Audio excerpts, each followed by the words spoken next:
Família morta por atirador deve ser enterrada hoje em Campinas. O ex-vigilante Antônio Ricardo Galo matou o pai e duas irmãs, um vizinho e o atual namorado da ex-companheira, que também foi baleada antes de cometer o suicídio. No cemitério de Souzas, os vizinhos e amigos vieram para acompanhar os velórios de parte da família, ainda parecendo não acreditar no que aconteceu. Até onde ele ia, na minha casa, sempre ele ia, ele era muito legal, mas de repente acontece essa tragédia. Não dá para acreditar ainda, né? Não dá para acreditar. Eu não gosto nem de falar muito porque essas coisas machucam a gente, né? A Sônia conheceu o atirador Ricardo Galo desde criança. De uma infância tranquila a um comportamento que assustou a vizinha. Ele maltratava muito a família. Maltratava muito os pais, né? A irmãs batia. O que a gente sabe disso, que a gente foi vizinho, né? Só que o que ninguém esperava é que os velórios não aconteceriam aqui. Durante toda a manhã houve uma confusão com relação ao local onde os corpos de Antônio Galo, Alexandra Galo e Ana Cristina Galo seriam enterrados. A informação que chegou desde o começo é que seriam aqui no cemitério de Souzas. Mas uma hora depois do horário previsto para os enterros, chegou a informação de que tudo vai acontecer à tarde, por volta das 4 horas, no cemitério dos Amarais.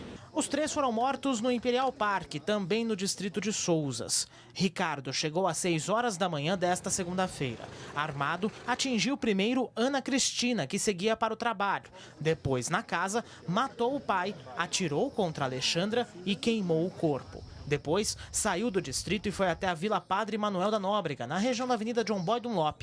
Neste condomínio mora a ex-namorada dele, com quem teve um relacionamento quando era segurança daqui. Ela, junto com o atual companheiro, desceram. Ricardo, que tinha saído, voltou e disparou ao menos 13 vezes. Um dos tiros atravessou um caminhão estacionado e atingiu a guarita do prédio. O companheiro dela foi atingido na cabeça. Levado ao Hospital Celso Pierro, não resistiu aos ferimentos. Ela segue internada no Hospital de Clínicas da Unicamp. Finalmente, Ricardo fugiu pela rodovia Anhanguera. Perseguido pela polícia, ficou travado no trânsito do trevo Sérgio Mota, no acesso a Campinas. Dentro do carro, com uma das armas do crime, tirou a própria vida. E agora a gente conversa novamente ao vivo com o repórter Felipe Pereira ainda sobre esse caso. Fê, apesar do atirador ter se matado, a polícia ainda investiga todo esse caso, é isso? Investiga sim, viu, Van? Até porque faltam alguns pontos a serem esclarecidos em toda essa história. Especialmente se o crime foi premeditado, como ele teria feito tudo isso, se eventualmente ele teria contado com a ajuda de alguém, apesar da hipótese da polícia não ser essa. Mas tudo isso ainda é investigado para poder fazer justamente o fechamento completo dessa história e colocar um ponto final de uma vez por todas em todo esse caso. Para falar um pouquinho mais sobre isso, continuo aqui na sede da Polícia Civil em Campinas, no DEINTER 2. Vou conversar com o delegado assistente Luiz Segantin, a quem gentilmente eu agradeço a aceitar a nossa entrevista aqui ao vivo, doutor.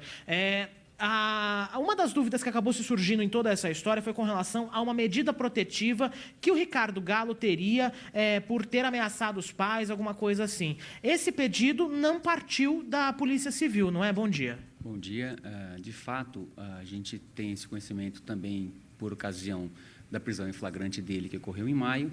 E no histórico do boletim de ocorrência, a gente percebe que a visita à casa dele com o oficial de justiça decorria de uma medida judicial. Essa medida não decorre de um ato de polícia civil, não decorreu de nenhum pedido de autoridade policial ao Poder Judiciário.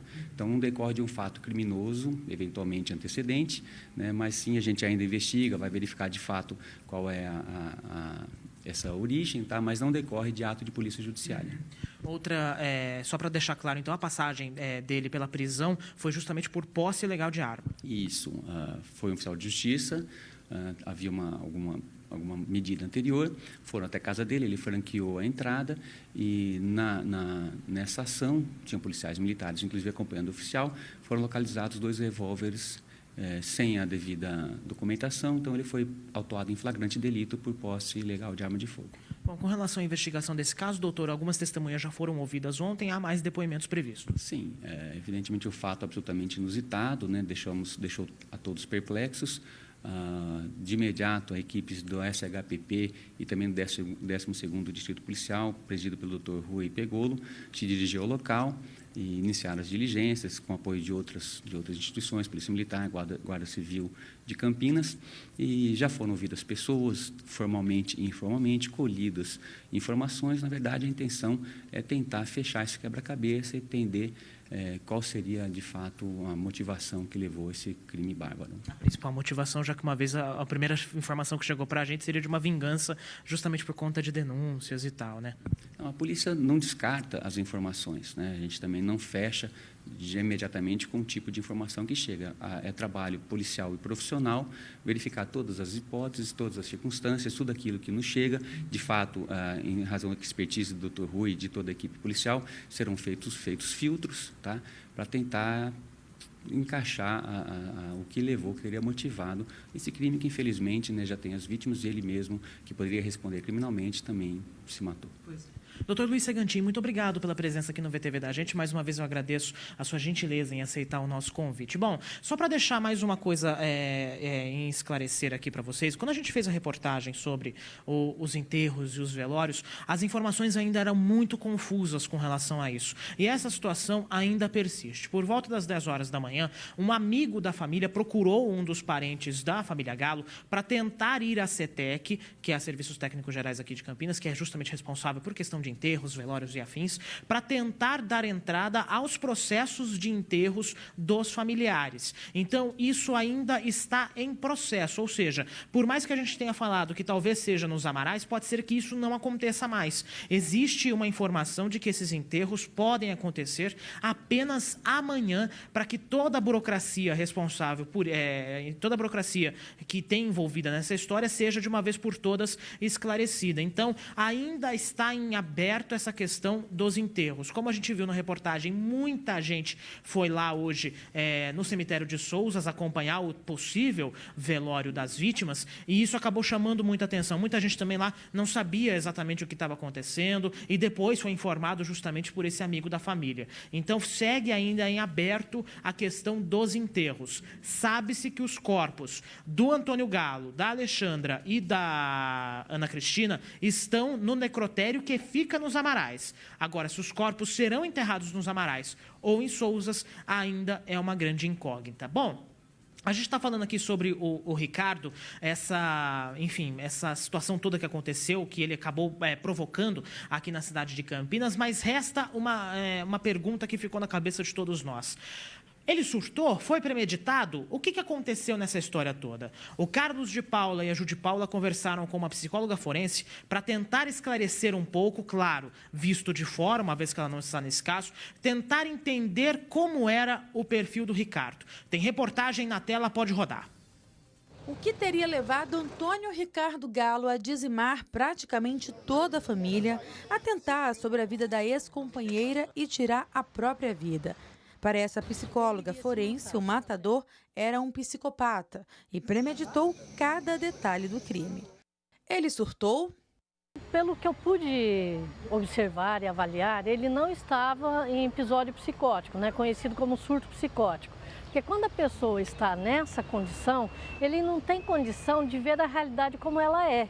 Então ele não se organiza, ele não planeja, ele não consegue agir de acordo com o que o meio está exigindo, por exemplo, executar pessoas, bater na janela do vizinho para matá-lo, sair, né, empreender uma fuga até eficaz daquele primeiro local e chegar no segundo local e ainda simular uma situação que fizesse com que a ex-esposa dele caísse, né, numa isca que ele jogou. Claro que ela desconfiou e por isso, né, ela já veio meio que preparada. Porém, isso não é típico de uma pessoa que não sabe o que está fazendo. Porque quem está em surto psicótico, ele não tem condição de ter um entendimento de tudo aquilo que está acontecendo. Exatamente ao contrário do que aconteceu com essa pessoa. A piedade pela irmã. Na verdade, né, ele não apresentou uma piedade, não se sentiu que deveria poupá-la simplesmente por ter dó dela, por amá-la, mas porque ela, por ser uma pessoa que apresenta um nível mental, né, inferior em termos de ter alguma deficiência, é alguém que socialmente também é excluída. E ele se sentiu excluído pela família, né? Porque as ações que ele tinha, a forma violenta, as agressões dele, fez com que a família o excluísse de fato, e por isso ele se sentiu identificado.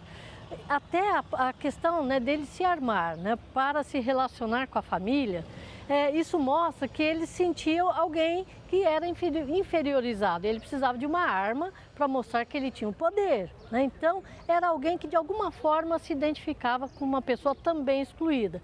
E o mesmo em relação às crianças, né? Crianças são indefesas, elas necessitam dos adultos, quer dizer, elas são dependentes. E ele se sentia como que um filho rejeitado ali, né? Uma criança rejeitada, porque um adulto não sente isso. Isso é típico de crianças, então mais uma forma de identificação presente aí nesse caso.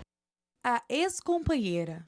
No momento em que ele decide matar a família, e ele também decide que iria praticar aí o feminicídio, né? Que é um crime de feminicídio.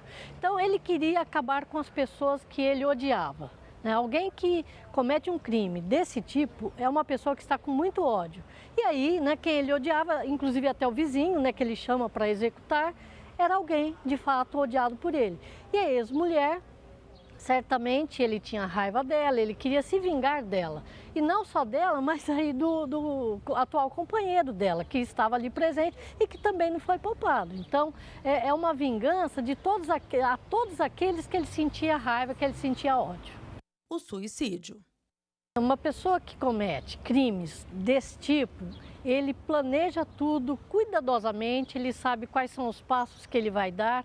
E é um crime que não acontece assim, eu acordei hoje, vou lá e mato as pessoas. Não é assim, né? Ele planejou, ele sabia exatamente o que ele faria. E numa situação em que ele se sentisse acuado, que ele sentisse que tudo estava acabado para ele iria colocar fim à própria vida. Então eu faço uma analogia com o escorpião, que quando o escorpião sente que acabou para ele, que ele vai morrer, que ele tem esse risco de morrer, aí ele pega e se mata, né? Então ele comete suicídio. Então psicopatas, em geral, quando vem que está tudo perdido para ele prefere ele mesmo se matar do que deixar que alguém o destrua ou destrua aquela imagem que de uma certa forma ele procurava preservar.